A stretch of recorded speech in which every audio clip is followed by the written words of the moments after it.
What's up, guys? So the setup today looks a little different, and I've also got my friend Yale here, and we are going to be checking out my studio space. A lot of you guys ask a lot of questions about a lot of the gear in here, and it's probably not exactly as you expect, and it's not being utilized to its full potential, but I'm able to still get a ton of session work done in here. They're down and wanted to check it out, and so again, really appreciate them for helping me shoot this and light it and make it look a little bit more professional, and we'll talk some about their channel later that you should definitely check out as well. Okay, wow me. You've got all this crazy stuff. I want to see it. I've seen it on the videos. They're awesome, but I have no clue what I'm looking at. Show me. Okay. Wow me. Let's do this. All right. So a few kind of key things. One, obviously, there's a wall of amps here. There's a pedal board here, and I'll just start with the amps, and then we'll kind of go in order. So a lot of these have cool stories behind them. This amp in particular on the bottom is kind of my main touring amp if I'm going on the road or if I'm doing something. This is usually what I take. This for me has kind of become just my sound. It's what I love when I got the amp. Was super cool. I was actually sitting on a couch at Thanksgiving, and I was like on eBay, and I was like, you know what, I'm just going to offer this guy an exorbitant amount lower than what he was asking, and just see if he takes it. I was like, just see if he takes it, you know? Like, I'm not lowballing you, I just only have $200. Yeah, it's like, and it was a little bit more than $200, but I was like, let's see if this guy will take it. And sure enough, like 30 minutes later, found out the guy had accepted my offer, and I was like, I just committed to spend this much money. And then you're I was like, hey, the initial shock. Yeah. The initial shock of like, I've been married for like a year and I want to stay married for a lot longer. But you have I do a kid really now, like that. And I have a kid now, so I'm kind of sealed. The deal's sealed. But this amp is my go-to for a ton of stuff. It's really modern. It's kind of between like Vox and Marshall kind of stuff.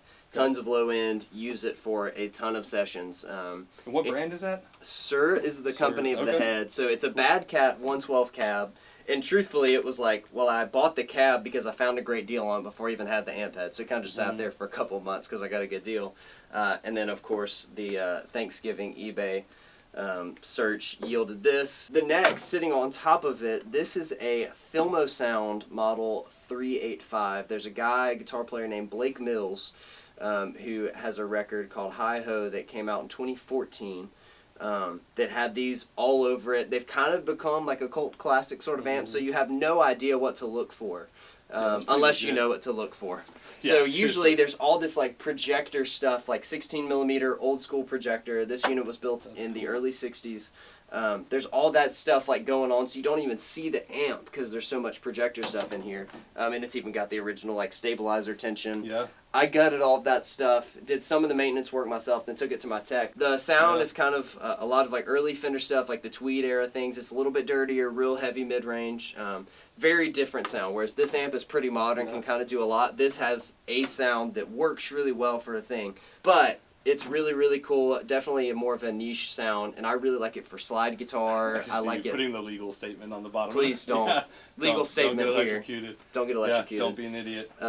But it's a really cool sound. Something I haven't used as much recently, frankly, because I'm just busy. I'm just going with what I know. Which moves me on to the next amp. This is a 1967 Fender Deluxe Reverb. You've seen that's something. From 67? It's 1967. Dude, that's cool.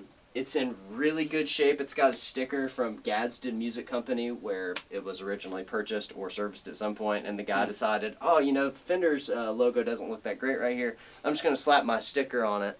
But now it's been on there long enough that if I try to take it off, it'd look really bad, and it's kind of cool and part of the story. So, speaking of the story, cool. I got this from the son of the original owner. This was April of 2021. We actually had really bad tornadoes come through that day. So when we had said really bad tornadoes come through, I was not aware that we were going to have really bad tornadoes come through. It's just knew, oh, it's like really gray outside, like it's not looking great. But I found this on Facebook Marketplace 2 minutes after it had been listed. So like I see it, I immediately messaged the guy because he had this one and he had a new one, the reissue, which is really common. You see a lot of the reissues around. And I messaged the guy and I'm like, hey, I want the original one. Like I'll send you money right now, like whatever I've got to do to get it. Because they had it listed in an astronomically good price. That I knew I would never have the chance to buy another at that price. And he said, it's yours. I don't take like online payment, I just take cash. And he's about 45 minutes away. So I was like, okay, great. And then as soon as I had figured it out, I realized, oh, he just posted this is why I got it. It's like, I'm going to have to go get it or someone else is.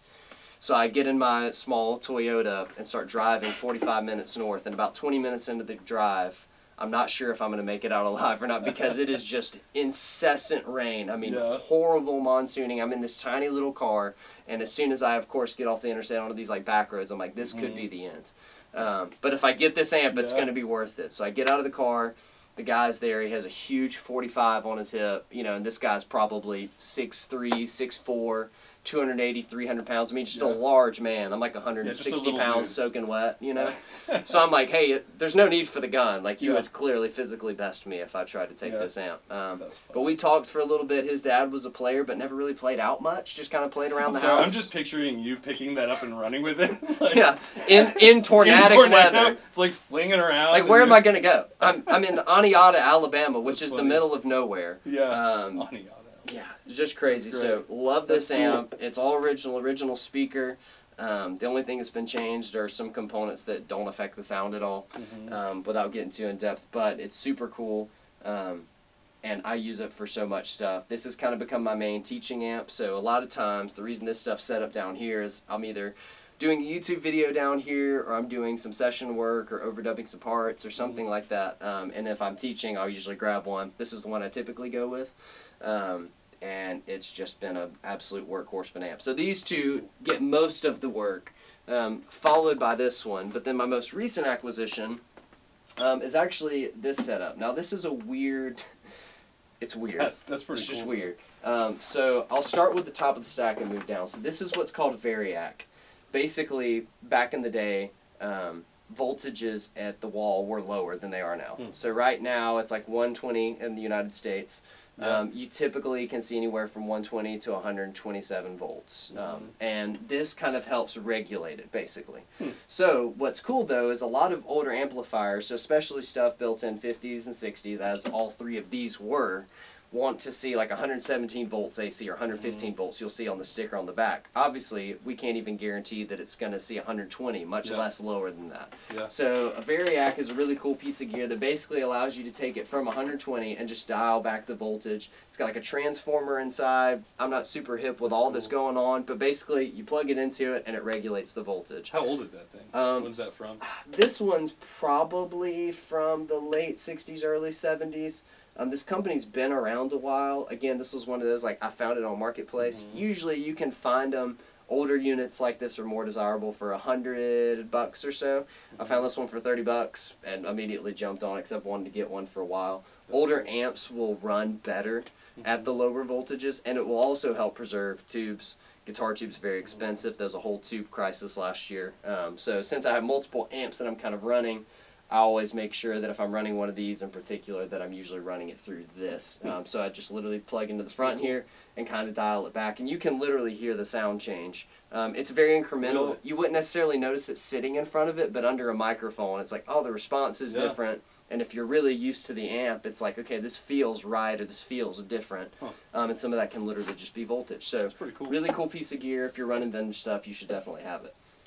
Now, onto probably the coolest looking amp in the room.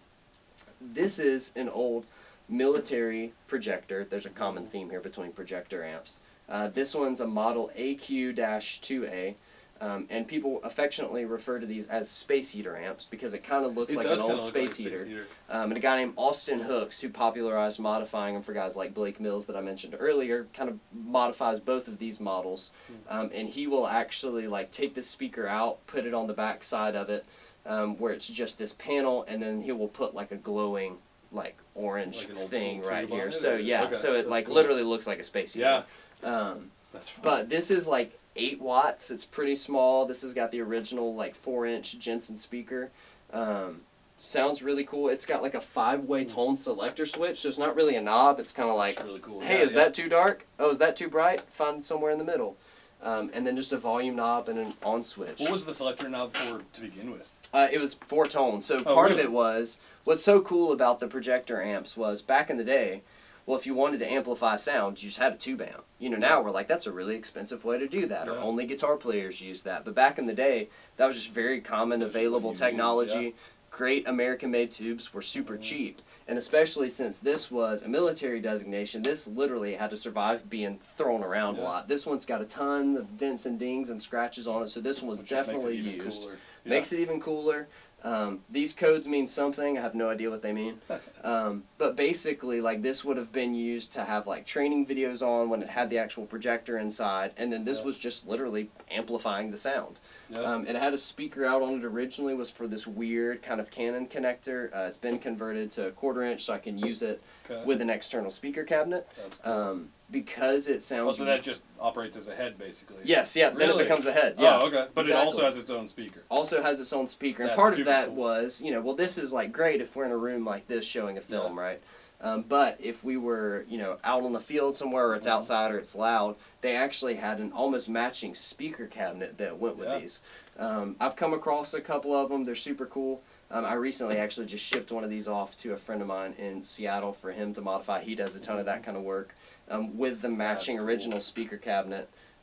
Looks super cool, and it had the bigger speaker so you could produce more sound. So kind of depending on the session, though, I've actually found I like what this sounds like just going straight into it. So if I may, I'll actually just hook this up really quick and we can hear a little bit of what it sounds like. This is what it sounds like. I'm just running a Strat into it. This is running the onboard speaker, and I think you'll pretty quickly hear. It definitely has a sound. Not for everything, but it's a sound. So it sounds really kind of thin.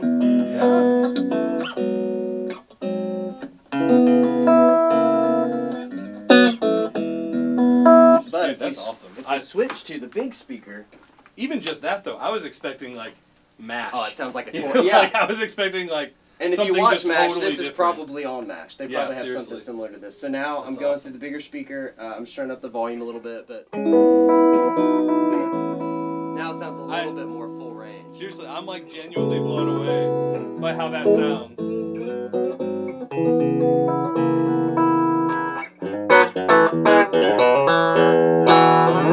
There's the Stop the country! one. Stop the country!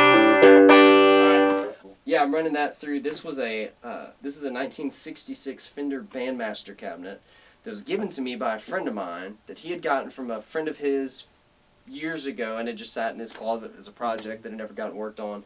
It has one of the original speakers and then nothing in the other side. So it's basically a oversized 112 cabinet.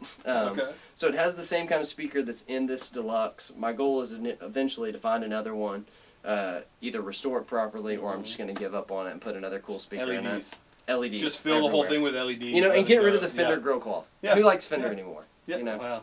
Wow. So this guitar, like all things, has a story behind it. Long story short, I had another Suhr that was like a Fiesta Red kind of pink color that is all over my channel that a lot of people have seen in earlier videos.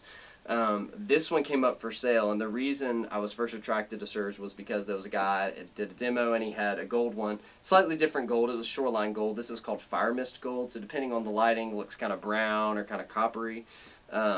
And I always wanted an antique model because it's nitrocellulose finish. The guitar nerds will know that nitrocellulose just sounds way better. It's not true. But it does present for really cool like finish checking, and it will wear over time a little bit more naturally. And frankly, I was just like, saw the guitar, loved the look of it. The new Suhrs were super consistent. There's like a year range that I like because they have a certain neck profile stock. Long story short, this was a run of like 200 that they did. This is a 2017. Guy was selling it. He was just like, I'm just not really a Strat guy. I love the guitar, but I'm just not playing it as much as I am my Telecaster and stuff. And so, anyway, I ended up buying it at the end of 2020, end of 2021. I've had it for a couple of years. It's great. It's my go-to for most everything. And I have a few other guitars that I use. I use a Gibson semi-hollow. It's an ES339, which is like 335, just a little smaller. I've also got a Telecaster in the case back here that is tuned to C standard. So 2 whole steps lower than standard tuning, and it's got 13 to 60 gauge strings on it. Playing bass, I actually know the tune. Yeah. Everything's in drop D. So 13 to 60 gauge strings. So a lot heavier strings, but again, C standard just gives it kind of that super cool baritone sound. I've had a couple of baritones that didn't connect with them because of the scale length, because it kind of just took me out of guitar player mode, which was fine, but I realized what I actually wanted was just a guitar in a standard tuning that was lower. So I went with C standard baritone tunings, typically B to B, or B standard if you will. And that was what I wanted. I wanted the typical scale length, so if I was doing a show or something and I wanted to be able to do normal guitar stuff, I could. Anyway, so I've got that. I've got a red Gretsch. Yeah, absolutely. Right, so I'm just going to play this. That's how Hendrix did it. It's either really wrong or kind of right. You're going to dub this in, right? I'm going to dub it in. Okay, yeah. It's going to sound awesome. This is awesome, man. I love the feel of it and just the neck just feels smooth. I like it. Yeah, there's something about the necks on those. I've had Fenders. I have another Fender that I like, but something about their necks I just really connect with. It's a really modern take on a Strat in a lot of ways, but the antiques, the cool thing is it's a little bit more of a nod to a traditional Strat, and a lot of the stuff that's under the hood is just what makes it really cool. So it's got this thing called a silent single coil 2 system. So basically, you can have whatever pickups you want, even if they're not noiseless pickups, but it helps with cutting out interference and all that kind of stuff. So I feel like I could be wrong on this because I don't know much of anything, but I feel like the rosewood on a Fender is flat, and this is kind of rounded with the profile of the neck. It feels a little bit part different. of that is the I mean, part of it's just like attention to detail, like with anything. Fender's making way more guitars than Suhr is, but yeah, everything about this guitar, there's not a thing I would change. It's held up so well. I've flown with this guitar and my other Suhr a few times, forgotten to detune it. I was like, oh, dang it, like I'm going to get it off the plane out from underneath and it's going to be way out of tune or something crazy. And then just strum a chord and it's just perfectly in tune. They stay in tune better than any other guitar I've ever owned, including all my other guitars that I currently own and use. These are the ones that I never have to worry about. As a novice, like I'd say that's my biggest thing. Like there's definitely a level where it stays in tune, and that makes a huge difference. And like I have an Ernie Ball Music Man Stingray that I play, and like I'll seriously go like 6 months without playing it because I do a bunch of other stuff. And that's kind of a hobby. And I pull it out. I never tune it. It's off by like a tiny little bit, and you fix it a little bit, but it's perfect. Like it's that's one of the things that makes it good craftsmanship. So that's awesome. Moving on from there, so guitars and amps. Amps stay down here. I take amps to gigs whenever I can if it's an outside thing. Now, having a kid, I don't do as much outside stuff. But I definitely always take my pedal board. So that's just because your kid can't carry anything. That's just exactly. She can't carry it yet. Roadie and training. But your arm workout for the day is this pedal board. So I'm just gonna keep doing just keep doing it.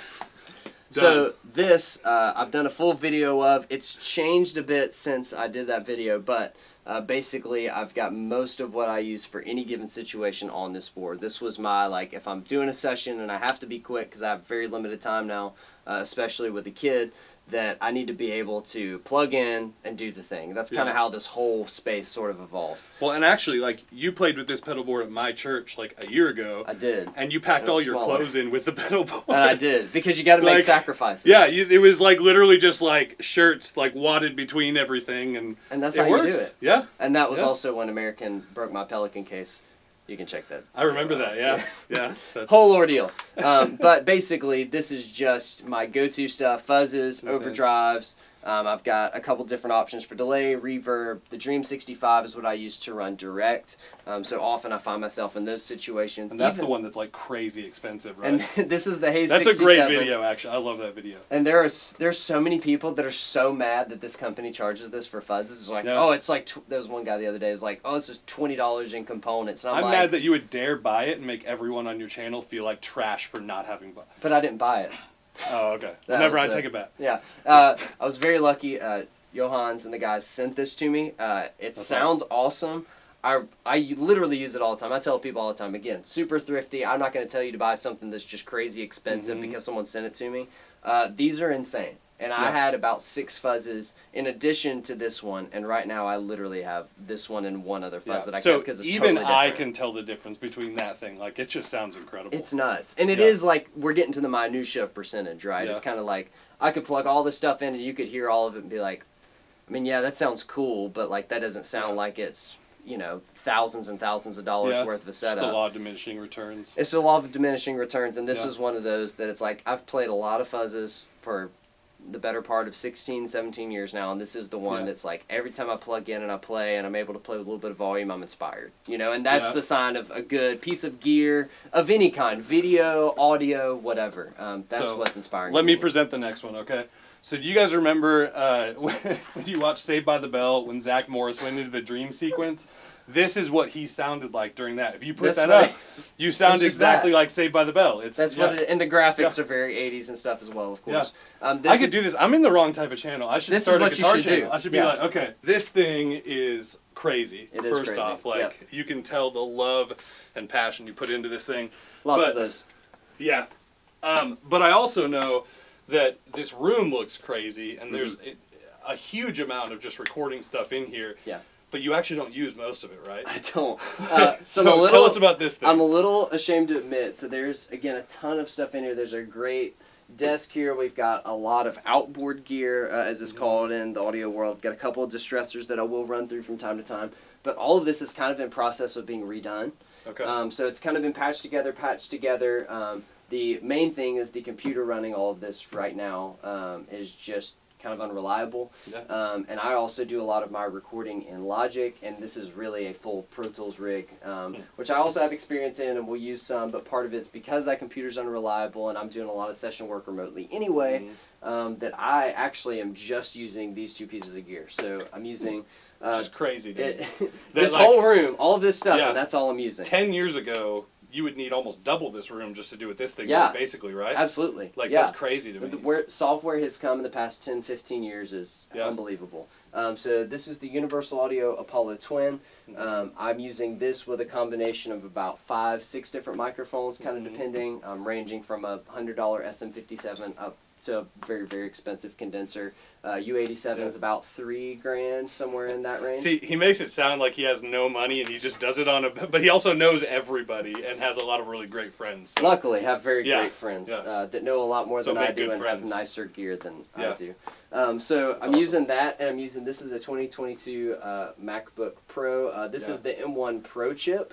I didn't go for the Max, but I did get 1 terabyte of internal storage for if I'm editing video or anything like that. I just don't want to have to worry about always having to have an external hard I just drive upgraded around. to the exact same computer night and day. Love like, it. It is crazy what that chip can do. Especially, so I do all my video editing and Final Cut, which of course we're talking about in your video, and I do all of my audio in Logic simply because Pro Tools went to a subscription model. I already own Logic, and it just didn't make sense for me to continue with a Pro Tools subscription once my old version kind of went out of date. So do all my recording in there, and everything's really simple. This is just a recent session that I did. But for the most part, it's just a couple of microphones and a little bit of smart mic placement. I like to think it's pretty smart. And a few different amps, solid gear. And the most important thing for what I do is the playing. Because especially for session work, if you're playing live and you have stuff that sounds good and you're not that great of a player, sometimes you can kind of hide it depending on what you're playing. But when you're literally under the microphone, there's really nowhere to hide, you know, and if you don't know how to dial in your gear, you don't know how to get good sounds, or you're actually not that clean of a player, it all shows up. So I also recommend that a ton of people, no matter how young or old you are, no matter what your setup is like, if you really want to take your playing to the next level, start recording yourself. Because the microphone doesn't lie. And your mic placement may not be good, but that's something important to know, because even if you're playing live, changing mic placement can make a huge difference in your sound. And I'm doing all of this with a very minimal, I want to say inexpensive setup. You don't have to have in the grand scheme of in the grand scheme of things, all of the other stuff in this room would have cost tens of thousands of dollars. And like I get into this entire setup for $3,000. You know, and you could get you could do all of this on a MacBook Air for $1,000 or an M1 Mac. I mean, what the new Macs are capable of are way better than what the top of the line Mac could do 10 years ago even. So yeah. And honestly, at the end of the day, it's like anything else. You just got to start. You just got to start. You know, like you just got to start doing it, and you'll get better as you go. And then the tools that are way more expensive, like actually start to kind of click in once you've done it for a while. So yeah, that's awesome, man. Yeah, that's it. So all of this has been replaced by this. That's crazy. It. And sometimes again, like I want to get to a place where this is fully operational. But it's not right now, and honestly, even when it is, it's not necessarily something that I'm going to miss. Yeah. You know, like I can do so much with this, and I can work at Starbucks or a better coffee shop with this setup. Shots fired. Shots You're fired totally at right. Starbucks. You're totally right. But Yes. shots fired. I can work at a coffee shop with this setup and edit everything and not have to worry about recalling things or moving knobs or faders or anything like that. So do the coffee shops not like it when you bring this in? they don't like that. Yeah. They think it's cool. It's just when you turn it on, Yeah, it becomes a problem. that's true. Yeah. Sweet. That's a good video. Yeah. We should just go to a random coffee shop and Just set up unload. a whole rig and be like, yeah, we're working from here today. Until they stop us, we're just setting up gear. Yeah, that would be a great idea. Just see how long it takes. Our next video, maybe. Yeah. Next video. That's Well, dude, short. We'll see. thanks so much for coming out. Yeah. Thanks for helping me shoot this and stuff. And again, of course, we're going to go through the video setup too. Again, thank you guys so much for watching. You've only seen half the video, and if you want to see what I use for my video setup, which is super minimal and something that anybody can afford, even if you don't think you can afford all of this crazy gear, my camera gear is not crazy at all. So big thanks to Yale for helping me shoot this, and definitely go check out their channel. All kinds of really cool adventure stuff, traveling in foreign countries, and just anything you could think of. Really enjoy watching their stuff. It is a little crazy, but that's part of what makes it great. So go check out that video right now if you want to see my video setup for this room. Thanks so much for watching, and I'll see you guys next time.